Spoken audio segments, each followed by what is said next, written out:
সুন্নত কাজ নিয়ে ব্যঙ্গ করা হলে কি ধরনের পাপ হতে পারে জানতে চাই। কোন সুন্নত নিয়ে যদি কেউ ব্যঙ্গ করে ঈমান নষ্ট হয়ে যাবে। কি হয়ে যাবে? দেখুন, একটা পয়েন্ট বোঝার চেষ্টা করতে হবে। সুন্নত কেউ পালন না করলে কি বেঈমান হবে?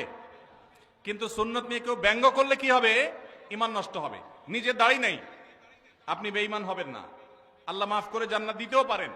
কিন্তু কেউ দাড়ি রেখেছে, বলতেছেন তাকে ব্যঙ্গ করে, কিরে জঙ্গি হয়ে গেছে দেখি, ছাগলের মতো লাগতেছে দেখি, হ্যাঁ, এরকম আজে বাজে কথা বলতেছেন, তাহলে কিন্তু ঈমান যাওয়ার আশঙ্কা আছে। খুব ভয়ঙ্কর ব্যাপার।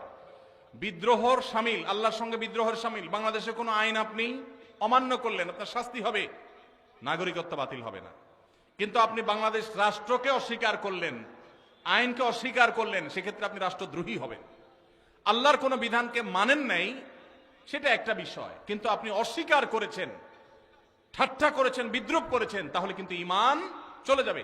অনেক যুবক ভাইরা আছেন, বিশেষ করে দাড়ির ইস্যুতে কোনো ভাই দাড়ি রেখেছেন, তার সাথে হাসাহাসি করে, তাচ্ছিল্য করে নিজের ঈমানটা নষ্ট করে ফেলান। আছে না নাই?